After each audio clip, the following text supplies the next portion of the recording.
سورہ پاک پڑھی ہے، بڑی عظیم صورت ہے. اس کے لیے علماء کا یہ قول بڑا مشہور ہے. کہتے ہیں کہ پورا قرآن پاک اگر نازل نہ ہوتا، صرف یہ ایک صورت آ جاتی تو انسانوں کی ہدایت کے لیے کافی تھی. اس آیت میں صرف ایک لفظ کے اوپر چند باتیں کرنا چاہتا ہوں. برکت کے لیے ہم اس کا ترجمہ مل کے کرتے ہیں. والعصر، زمانے کی قسم،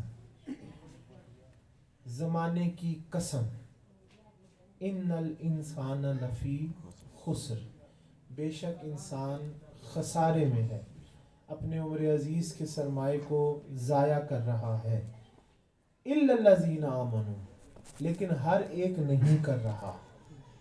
الا الذین آمنوا، لیکن جو ایمان لائے ہیں، وہ عامل الصالحات اور نیک عمل کر رہے ہیں، وہ اس میں شامل نہیں کہ وہ عمر عزیز کو ضائع کرے. نہیں، عمر عزیز کو وہ ضائع نہیں کر رہے. اس کے علاوہ جو کیٹیگری ہے، اعلیٰ حضرت فاضل بریلوی کی یہ بات مجھے بڑی دل کو لگی کہ آپ نے اس کا ترجمہ ڈائریکٹ یہ فرمایا کہ یہاں جس زمانے کی قسم ہے وہ اور کسی زمانے کی بات نہیں. چونکہ کہتے ہیں آیت سورت کا پورا ایک یہ پیٹرن بتا رہا ہے، ایک یہ سلسلہ جڑ کے سامنے آ رہا ہے، اور وہ سلسلہ یہ ہے کہ اللہ تعالیٰ نے ساتھ ہی ذکر فرمایا کہ انسان خسارے میں ہے، ساتھ بتا الا الذین آمنوا، بات پھر پیچھے زمانے کی طرف لٹا دی. جو ایمان لائے تو ایمان کس پہ لایا؟ نیک عمل کیے تو کس کو دیکھ کے کیے؟ فرماتے ہیں یہاں بعض نے لکھا اثر کی قسم، بعض نے لکھا زمانے کی قسم. تو وہ فرماتے ہیں یہاں اللہ تعالیٰ نے اور کسی زمانے کی قسم نہیں اٹھائی، کہا زمانہ محبوب کی قسم. سبحان اللہ، زمانہ محبوب کی قسم، کہ اس زمانے سے بڑا زمانہ کوئی نہیں، اس زمانے سے اعلیٰ زمانہ کوئی نہیں. زمانہ محبوب کی قسم، بے شک انسان خسارے میں ہے. الا الذین آمنوا، مگر وہ نہیں جو ایمان لائے، وعملوا الصالحات، اور نیک عمل کرتے رہے.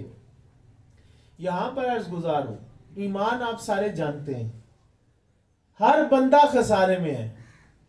اب وہ چاہے جون سی مرضی تعریف بیان کر دے کہ میں اپنا وقت فلاں کاروبار میں فلاں جگہوں پہ مشغول رہتا ہوں اور جناب بڑا ایک اچھا کردار دنیا میں ادا کر رہا ہوں. نہیں، جو کیٹیگریلی اس کے اندر شامل ہوگی کہ الا الذین آمنوا، جو چیز تو ایمان میں شامل ہے یا اچھے اعمال میں شامل ہے، جو زمانہ محبوب سے ثابت ہوں، اور زمانے سے مراد جو حضور کی سنت میں موجود ہو، حضور کے طریقے میں موجود ہوں، وہ کرنے سے تو زندگی ضائع نہیں ہوگی، وہ کرنے سے تو انسان خسارے میں نہیں ہوگا. اس کے علاوہ جو بھی وہ کام کرے، چاہے معاشرے میں وہ بڑا اعلیٰ اقدار گنا جائے، بہت اچھا کام گنا جائے، وہ خسارے میں ایک ہی صورت میں نہیں ہوگا، جب وہ ایمان لائے گا اور اچھے اعمال کرے گا زمانہ محبوب کے مطابق. اب ایمان آپ جانتے ہیں کہ میرے اور آپ کے پیارے آقا کی محبت کا نام ایمان ہے. آگے تھوڑا بڑھنا چاہتا ہوں. وعملوا الصالحات، میں صرف اس پہ بات کرنا چاہتا ہوں، نیک اعمال.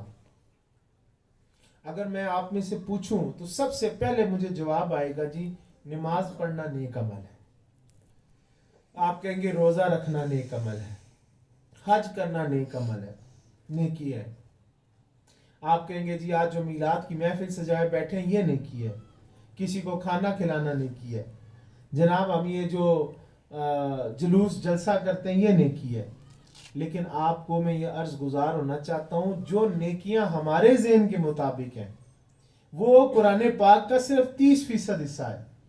70% باقی قرآن ہم نیکی بلا بیٹھے ہیں. وَعَامِلُوا الصَّالِحَاتِ ہمارے نزدیک صرف حقوق اللہ ہیں، یعنی نماز، روزہ، حج، زکوٰۃ، جو کام اللہ نے فرض کیے ہیں، ہم کہتے ہیں جی بس نیکی وہی ہے، اور ان حقوق کو بھی ادا کرنے سے قاصر ہے. میں قطعاً یہ نہیں کہنے لگا کہ ان کا مقام کو نہیں، ان کے بغیر بندہ مسلمان ہی نہیں. نماز، روزہ، حج، زکوٰۃ اگر اس پہ ایمان نہیں اور اس پر عمل پیرا نہیں ہوتے تو یہ مسلمان ہی بندہ نہیں ہے. اگر مسلمان بننا ہے تو یہ کام ضروری ہے، لیکن میں عرض کرنے لگا ہوں اس سے ہٹ کر بھی اللہ تعالیٰ نے ایمان والا فرمایا الا الذین آمنوا، مگر ایمان والا خسارے میں نہیں. کیوں؟ ایمان والا نیکی نہیں کرتا. کیا ایمان والوں کی صفتوں میں شامل نہیں کہ وہ ذاکر ہوگا، وہ شاکر ہوگا، وہ نمازی ہوگا، وہ حاجی ہوگا، وہ زکوٰۃ دینے والا ہوگا، وہ صدقات کرنے والا ہوگا؟ ایمان والے کی خوبیاں ہیں. لیکن علماء فرماتے ہیں وَعَمِلُوا الصَّالِحَاتِ، دوبارہ علیحدہ اللہ نے کیوں فرمایا؟ کہ لوگوں کو یہ بات سمجھ آئے کہ حقوق اللہ کے علاوہ بھی بہت ساری ذمہ داریاں اس پر ہیں. وَعَمِلُوا الصَّالِحَاتِ، نیکی کا چیپٹر چھوٹا نہیں، یہ مضمون محدود نہیں، یہ بہت بڑا ہے. اس کے لیے پھر پیارے آقا کی زندگی کو پڑھنا پڑے گا.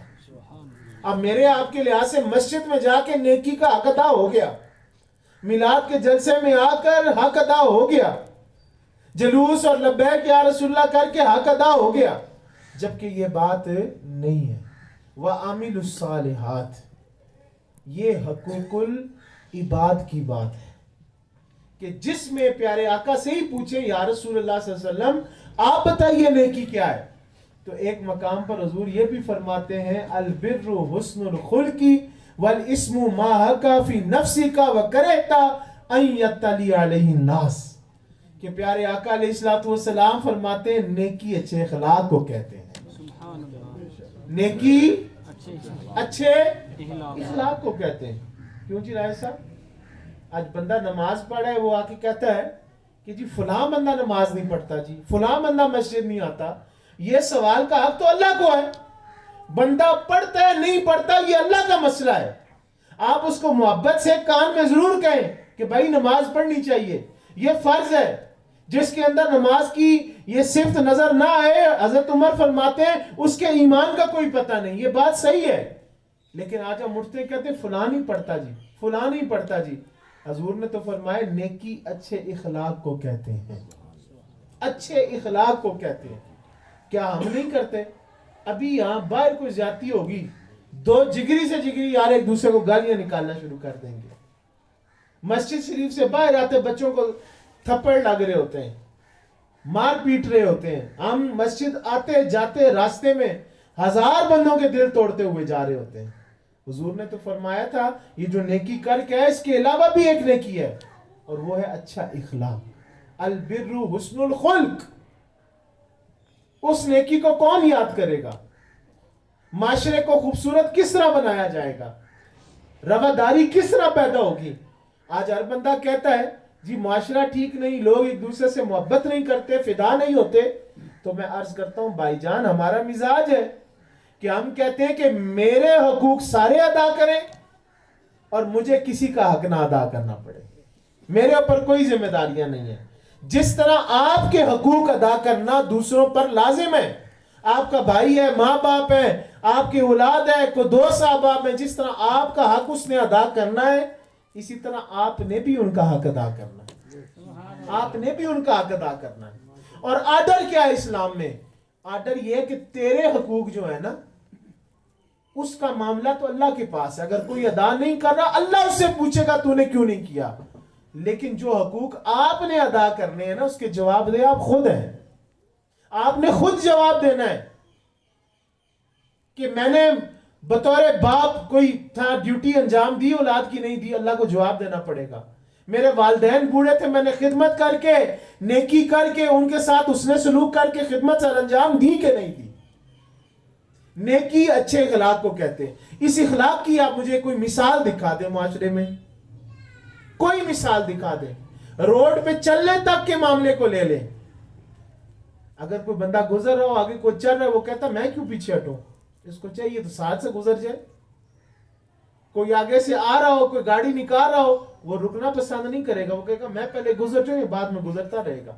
یہاں تک تو ایک اخلاق کا جنازہ نکل گیا ہے اور ہم کہتے ہیں ہم بہت اچھے ہیں. پھر ایسا ہر ایک بندے کو پسند ہے کہ وہ اتنا دور جائے گا مکہ مدینہ جہاز پر بیٹھ کے. پرانے وقتوں کو دیکھو تو صحراؤں میں سے گزر رہے ہیں، بحری جہازوں پر جا رہے ہیں. چلو آج اللہ نے آسانی کر دی، 5-6 گھنٹے کی فلائٹ لی، لیکن پھر بھی اسباب دیکھو کہ آج کے دور میں 8-10 لاکھ چاہیے. پھر 40 دن کے لیے آپ نے اپنے آپ کو باؤنڈ کرنا ہے، محدود کرنا ہے. گھر وطن بیوی بچے سب کچھ چھوڑنا ہے، اور وہاں جا کے اپنے مزاج کے مطابق آپ کو ہر چیز نہیں ملے گی. کھانا پینا بھی جیسا مل گیا، سونا جاگنا بھی ترتیب کوئی نہیں، آپ کی مرضی کے خلاف، تھکاوٹ تھکان ہر چیز آپ سہیں گے. اور کہیں گے جی میں حج کرنے گیا، فرض ادا ہو گیا، کہیں گے جی اللہ کرے حج قبول ہو جائے. تو یہ دور کی نیکی تو سب کو ہے. عمرے حج کرنے بھاگتے ہیں، آستانہ پہ عرس منانے سارے چلے جاتے ہیں، پیروں کو بلا کے ہاتھ چوم کے سارے کہتے ہیں بخشش ہو گئی، رائے ونڈ پہنچ کے اجتماع کر کے سارے کہتے ہیں حق ادا ہو گیا. لیکن جو حج گھر میں بیٹھا ہوا ہے، دیکھیں کوئی نماز ہو، کوئی تلاوت ہو، کسی عبادت کی بات ہو، آپ کو ہمیشہ ایک جواب دینا پڑے گا. وہ کیا ہے کہ آپ کے پاس سرٹیفکیٹ نہیں کہ قبول ہوئی ہے کہ نہیں ہوئی ہے. آپ ہمیشہ التجا کریں گے نماز پڑھ رہے ہو، اللہ کرے اگر توفیق ہو گئی ہے تو اللہ اس کو قبول بھی کر لے. آپ لازم نہیں قرار دے سکتے کہ وہ میری کرے ہی کرے. مالک ہے، بے پرواہ ہے، جو مرضی ہے اس کی قبول کرے نہ کرے واپس دے مارے. لیکن اللہ تعالیٰ نے یہ جو وَعَامِلُ الصَّالِحَاتِ جو 70% باقی قرآن ہے، جس کی طرف توجہ دلائی گئی ہے کہ زندگی ضائع نہ کر، وہ کیا ہے کہ روزانہ آپ صبح اٹھے.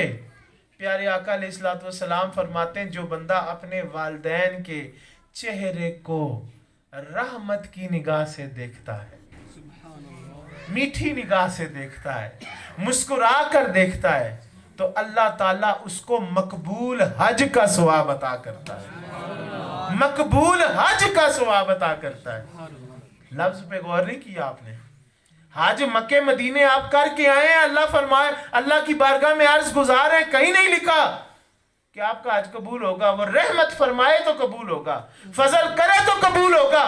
لیکن ادھر مصطفیٰ نے یہ سرٹیفکیٹ دیا ہے، حضور کے لفظوں سے یہ صداقت واضح ہے، سورت کی طرح روشن ہے کہ ماں باپ کے چہرے کو مسکرا کر دیکھا، حضور نے فرمایا قبول شدہ حج ثواب ملے گا. قبول قبول، اس میں شک نہیں ہوگا. کسی صحابی کا جذبہ بڑا، روایت میں یہ بھی ہے، آپ فرماتے ہیں حضرت ابو ہریرہ غالباً روایت فرماتے ہیں، کہتے ہیں وہ صحابی آگے بڑا عرض کیا یا رسول اللہ صلی اللہ علیہ وسلم اگر میں ایک سے زیادہ بار دیکھوں، فرمایا جتنی بار دیکھے گا اللہ اتنا ثواب عطا کرے گا. آپ روز بیٹھ کے حج کر سکتے ہیں، لیکن یہ حج کسی کو یاد نہیں. ماں باپ رو رہے ہوتے ہیں اور لوگ کہتے ہیں جی میں جاؤں گا انج ہوں جا پھیراں گا پیراں کو لو سارا کچھ کھو لے آواں گا، یوں جاؤں گا جناب اجتماع میں اللہ کے لیے وقت لگا کے آؤں گا اور جناب ساری فضیلتیں میں لے کر آ جاؤں گا. تو گھر ماں پیو رو رہے، یہ نہیں پوچھا انہوں نے کو روٹی بھی کھائی کہ آج ان کو کچھ نصیب بھی ہوا. تو کیسا مسلمان ہے کہ حضور گھر میں حج دے رہے ہیں اور تیرے ذہن میں لمبی نیکی ہے؟ یعنی جس پر محنت ہو، پیسہ خرچ ہو، لوگوں کے نزدیک وہ نیکی ہے. یہ مسجد بنا دی، کروڑوں روپے خرچ ہو گئے، سارے کہیں گے جی بہت بڑا نیکی کا کام کیا. ماں باپ کچی جھونپڑی میں رہ رہے. میں لاہور میں ایک ساتھی کو جانتا ہوں، میرے بہت قریبی، ان کی اپنی کوٹھی کی قیمت کروڑوں میں، ڈی ایچ اے کے اعلیٰ فیز میں، اور ماں ساری عمر کرائے میں رلتی رہی ہے. مجھے آپ بتائیں نا کون سی نیکی ہے؟ سینکڑوں مساجد اس نے بنوائی ہیں، کئی یتیموں کو وہ پیسے دے رہا ہے، لیکن ماں کے لیے پیسے اس کو نصیب نہیں ہوئے. جس باپ نے اس کو پالا وہ پنڈی میں ذلیل ہو رہا ہے. میں عرض کرو کون سی نیکی کی بات کر رہے ہیں ہم کون سے مسلمان ہیں؟ کون سے عشق رسول کی بات کرتے ہیں؟ میرے آپ میں سے ہر بندے سے پوچھیں تو ہمارا ناک جو ہے اتنا بلند ہوتا ہے، ہم میں اکھڑ پن اور تکبر اتنا ہے کہ ہم ایک دوسرے کو تسلیم کرنے کو تیار نہیں. کہیں گے جی میرے سے بڑا بھی کوئی بندہ ہے، تقوی کی بات کرو یا علم و حکمت کی بات کرو، ہر بندہ کہے گا میں بہت بڑا تیس مار خان ہوں، جو میرا لفظ ہے وہی حرف آخر ہے، وہی قرآن ہے، وہی حدیث ہے. معذرت کے ساتھ بڑا ڈاڈا جملہ ہے. آپ سنتے ہوں گے مسجد میں بابا جی اگر کلمہ شریف غلط بھی پڑھے ہو نا، اشہد ان لا الہ الا اللہ الا اللہ پڑھے ہو، تو تب بھی وہ کہیں گے چلو نماز پڑھنی تو دفع ہو پائے. ایسے معاملات بھی ہیں. تو میں گزارش کرتا ہوں، کل ہمیں دوست نے بتایا یہ بات کہ حضرت صاحب اللہ کہتے ہیں اور ان کو جب روکو کہتے ہیں جی تم زیادہ جانتے ہو ہم سے. تو ہر بندہ کہتا ہے معرفت میں تو میرے جیسا کوئی ہے ہی نہیں, اور جو بات میں کرتا ہوں اس سے بڑی تو بات ہی کوئی نہیں. حضور نے فرمایا اگر افضل بننا ہے نا, معاشرے میں سب سے اعلیٰ بننا ہے, تو بخاری کی روایت ہے, پیارے آقا فرماتے ہیں تم میں سے افضل مسلمان وہ ہے جو اپنے بھائی کے لیے وہی پسند کرے وہ جو اپنے لیے کرتا ہے. یہ کسی کو یاد ہے؟ آج یہ مزاج بن گیا. میرے پیر و مرشد کا کرتے ہیں عجب زمانہ ہے والد گرامی, عجب زمانہ ہے کہ اگر کسی کے گھر 2 روٹیاں ہیں نا تو کوئی اس کا بھائی یا اس کے شریک دیکھ رہا ہو تو دیکھ کے یہ نہیں کہے گا کہ اللہ تعالیٰ نے اس کو 2 دی, اللہ اس کو 4 دے اور اس کے صدقے مجھے بھی 2 عطا کر دے. یہ دعا نہیں دے گا, بلکہ دیکھ کے کہے گا یہ جڑیاں 2 لبیاں اے بھی ختم ہو جائیں. جبکہ ہم دیکھ رہے ہیں اگر اللہ نے اس کو نعمت دی ہے تو ہم دعا دیں اللہ اس کو اور دے اور اللہ ہم پہ بھی کرم کر دے. مزاج تو یہ ہے نا, سکے بھائی ہیں, ایک دوسرے کے دروازے پہ نہیں چڑھے, سال ہو گئے ہیں, سلام لینے کے روادار نہیں ہیں. رسول اللہ نے کہا تم میں سے کوئی بھی اس وقت تک مومن نہیں ہو سکتا. یہ بھی لفظ ہے حدیث کے, پوچھو علامہ دین صاحب بیٹھے ہیں, تم میں سے کوئی بھی اس وقت تک مومن نہیں ہو سکتا جو اپنے بھائی کے لیے وہی پسند کرے وہ جو اپنے لیے کرتا ہے. ایک روایت میں اس کو بعض تو ضعیف کہتے ہیں لیکن یہ بہت بڑی بات ہے, کئی مشائخ کی کتب میں نے پڑھا اور یہ حدیث میں بھی ہے کہ رسول اللہ صلی اللہ علیہ وسلم فرماتے ہیں 2 انجان مسلمان بھائی جو آپس میں ایک دوسرے کو جانتے نہ ہو, بس مسلمان بھائی ہیں, اگر وہ ایک دوسرے سے مصافحہ کرتے ہیں, سلام کرتے ہیں, ہاتھ ملاتے ہیں, تو آپ صلی اللہ علیہ وسلم فرماتے ہیں ان کے ابھی ہاتھ جدا نہیں ہوتا, اللہ مغفرت فرما دیتا ہے.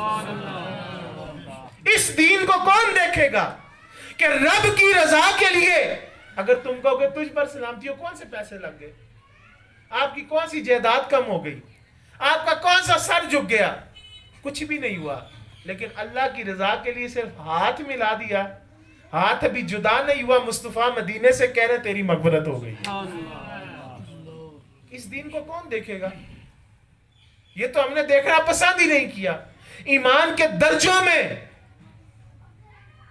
حضور صلی اللہ علیہ وسلم نے ایک ایسی چھوٹی سی معمولی سی چیز, یعنی راستے پہ آپ چاہ رہے ہیں کوئی پتھر پڑا ہو, کوئی جھاڑی پڑی ہو, کوئی کانٹے ہو, حضور فرماتے ہیں راستے سے تکلیف دے چیز کو ہٹانا ایمان کے شعبوں میں سے ایک شعبہ ہے. اور پھر اس کے لیے یوں بھی حدیث ہے کہ جس نے تکلیف دے چیز ہٹائی اللہ نے اس کی مغفرت فرما دی. اب مجھے بتائیں راستے سے آپ ہٹا دیتے ہیں کوئی چیز, اس سے کون فیض یاب ہوگا آپ کو پتہ ہے؟ مسلمان ہوگا, کافر ہوگا, انسان ہوگا, جن ہوگا, جانور ہوں گے, چوپائے ہوں گے, کس کو فائدہ ہوگا آپ کو نہیں پتا, لیکن آپ نے ہٹا دی, مصطفیٰ نے ضمانت دی, اللہ نے تیری مغفرت کر دی اور تجھے ایمان کی ضمانت عطا کر دی. تو ہم کس ایمان کی بات کرتے ہیں بھائی؟ اس ایمان کو تو دیکھتے نہیں جو رسول اللہ نے بیان فرمایا ہے. حضور کی ایک حدیث ہے جس میں آپ صلی اللہ علیہ وسلم نے فرمایا ایمان کے 70 شعبے ہیں, اور بعض علماء ترجمہ کرتے ہیں 70 سے زائد شعبے ہیں. یہ مشکات شریف کی دوسری یا تیسری حدیث میں بھی آپ کو مل جائے گا, مشکات کھولیں تو 70. عموماً یہ جو لفظ عربک میں استعمال ہوتا ہے, عربی میں یہ زیادتی کے لیے استعمال ہوتا ہے, یعنی کثیر شعبے ہیں. اور اگر 70 ہی مان لیں تو مجھے بتائیں آپ میں سے کون بندہ ایمان کے 70 شعبے سنا سکتا ہے؟ کسی کو پتہ ہی نہیں ہے. حضور نے یہ 70 اس لیے فرمایا کہ مسلمانوں تحقیق کرو, تم جس ایمان کے چکر میں ہو وہ ایمان صرف نہیں ہے, وہ عامل الصالحات اللہ نے فرمایا خسارے میں ہو. اس وقت تک ہو جب تک یہ عامل الصالحات تحقیق نہیں کر لیتے. تو حضور نے فرمایا 70 شعبہ جات, آپ میں سب سے اعلیٰ شعبہ کیا ہے؟ بے شک بلا شبہ, لیکن ہم صرف اس کو پکڑ کے نہیں بیٹھ سکتے. پہلا شعبہ حضور نے کہا سب سے اعلیٰ شعبہ ہے لا الہ الا اللہ محمد رسول اللہ. پھر فرمایا سب سے نچلا شعبہ کیا ہے؟ راستے سے تکلیف دہ چیز کو ہٹا دینا.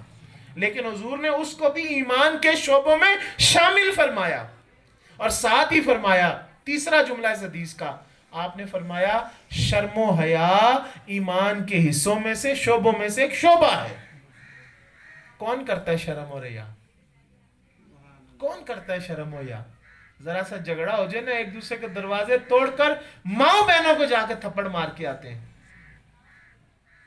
روڈ پر کوئی بات ہو جائے، کوئی چیز ہو جائے، بزرگ خاتون کھڑی ہو، ایک سے دوسری بات کوئی چیز پوچھ رہے یا دکان پہ ہو، چل مائی دماغ نہ کھا، بھاگ جا. روڈ پر کھڑے ہوتے ہیں، مائیں بہنیں گزر رہی ہوتی ہیں، کس نے شرم حیا کی نظر جھکائی؟ کوئی نہیں جھکائی. حضور نے فرمایا یہ بھی ایمان ہے کہ ماں بیٹی گزرے نظر جھکا لو، تو یہ ایمان ہے. آپ کس ایمان کے چکر میں؟ اس ایمان کو کون سیکھے گا؟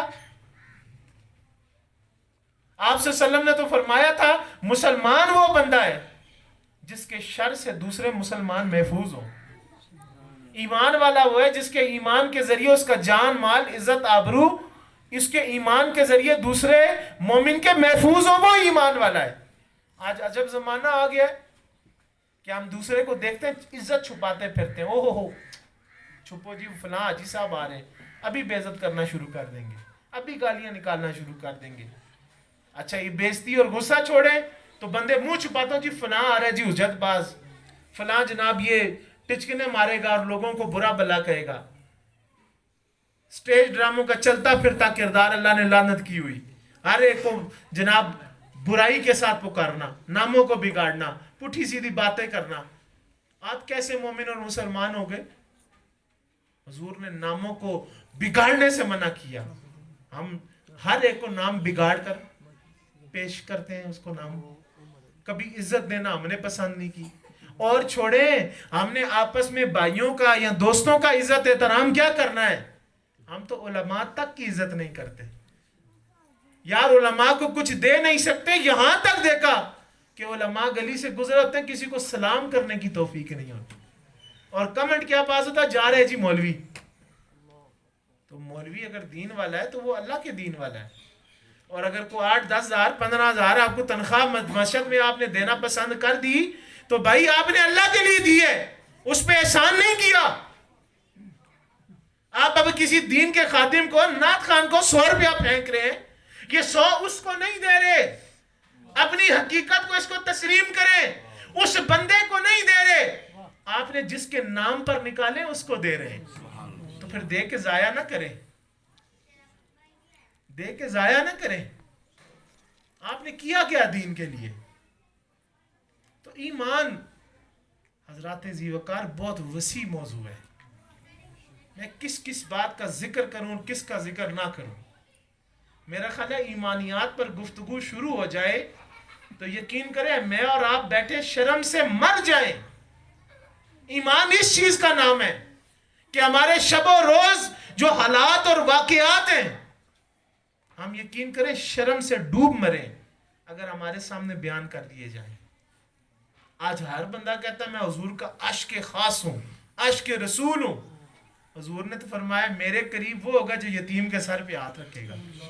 کس نے یتیم کے سر پہ ہاتھ رکھا ہے؟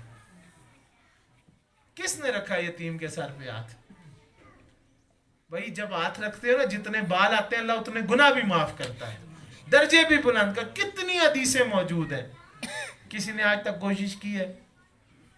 ہم تو پوچھنا پسند نہیں کرتے، پوچھنا پسند نہیں. اور غیروں کے بچوں کا اور بیویوں کا ہم نے حال کیا پوچھنا ہے؟ ہم سکی بہنوں کا حال نہیں پوچھتے.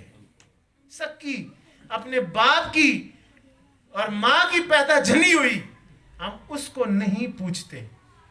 ایسا بھی واقعہ درج ہے، ایک شخص فوت ہوا تو دیکھا وہ جہنم میں جل رہا ہے، حیرت زدہ. اگلے دن اٹھے، سب میں بات چیت ہوئی، بھئی حضرت صاحب تو تہجد بھی پڑھتے تھے، 5 وقتہ نمازی تھے، صدقات زکوٰۃ خیرات، کیا ہوا خدا را؟ پتہ چلا اگلے دن پھر خواب میں انہوں نے کہا کہ کسی طرح جا کے میری بہن سے معافی لے دو، وہ مجھ سے ناراض ہے. تحقیق کی تو واقعی پتہ چلا ان کی بہن ان سے ناراض تھی. جا کے ان کو راضی کیا گیا، دعا کرائی گئی. اگلے دن خواب آئی، دیکھا وہ جنت میں پھر رہے. ہمیں تو بچپن میں بزرگوں نے سکھایا، ہم نے حضرت صاحب کی مجلس میں سنا کہ عورتیں 2 دیوار پر کھڑی ہو کے باتیں کر رہی تھی. امام غزالی نے بھی واقعہ لکھا ہے. تو ایک نے دوسری کی طرف سے ایک تنکا اتار کے دانت میں مارا اور اپنی طرف پھینک دیا. فرماتے ہیں امام غزالی جب وہ مری تو جہنم میں اللہ تعالیٰ نے اس کی قبر میں آگ جل گئی. وہ روز اولاد کی کھائے کہ مجھے بچاؤ بچاؤ. تو ایک دن آ کے اس نے کہا کہ جاؤ اس عورت سے جا کے معافی مانگ کے آؤ. ہم دوستیں دونوں کھڑی ہو کے گپے مار رہی تھیں, اس کے حصے کا تنکا میں نے اٹھا کر دانت میں مارا اور اپنی طرف پھینک دیا. اللہ نے اس پہ پکڑ کی ہے, اللہ نے اس پہ پکڑ کی ہے. تو ہم کس بات کریں؟ آپ جواب دہ ہیں, کل آپ جواب دہ ہیں. میں نے پرسوں روم میں بھی کہا ان اللہ یغفر الذنوب جميعا, حقوق اللہ کے معاملے تو ہیں, اللہ رحمان اور رحیم ہے اور دعویٰ کرتا ہے قل یا عبادی الذین اسرفوا, پکار یہی لگاتا ہے کہ میرے گناہگار بندو جنہوں نے جانوں پر زیادتی کی ہے, ظلم کیا ہے. کیا ان اللہ یغفر الذنوب جميعا لا تقنطوا من رحمت اللہ. اللہ اپنے حقوق کے لیے تو معافی دے دے گا, لیکن جو کسی کی زیادتی مارا ہوگا, مال ہڑپا ہوگا, اس کام میں آپ پھنس جائیں گے. اور حضور صلی اللہ علیہ وسلم نے یہاں تک لفظ فرمائے ہیں کہ اپنے بہن بھائیوں کا جو حق مارتا ہے وراثت میں, آپ فرماتے ہیں میں اس کی شفاعت نہیں کروں گا, میں شفاعت نہیں کروں گا. ہم کون سے چکروں میں حق مار کے کہیں گے جی جنت میں سیدھا جائیں گے؟ نہیں جائیں گے جب تک معاملہ سیدھا نہیں ہوگا. اور حضور نے فرمایا تھا, میرے پوچھا گیا صحابہ بتاؤ میرے امت کے مفلس کون ہیں؟ کسی نے عرض کر دی یا رسول اللہ شاید جو غریب لوگ ہیں. فرمایا نہیں, یہاں وہ مالدار والی غریبی امیری کی بات نہیں. میری امت کا مفلس وہ ہے جس نے نیکیاں ڈھیر کی ہوں گی, نمازیں روزے حج زکوٰۃ ساری چیزیں اس کے پاس ہوں گی, لیکن جب وہ آخرت کے دن رب کے حضور پیش ہوگا تو اس نے کسی کا حق مارا ہوگا, کسی کو گالی دی ہوگی, کسی سے زیادتی کی ہوگی. فرمایا اس کے ساری نیکیاں اٹھا کر ان لوگوں کو دے دی جائیں گی اور وہ خالی ہاتھ رہ جائے گا. فرمایا میری امت کا مفلس وہ ہے. تو خدا را اس طرف توجہ کریں, اپنی انا کا گلا گھوٹیں ماریں اور کہتے ہیں جو اللہ کے لیے جھک جاتا ہے, من تواضع للہ فقد رفع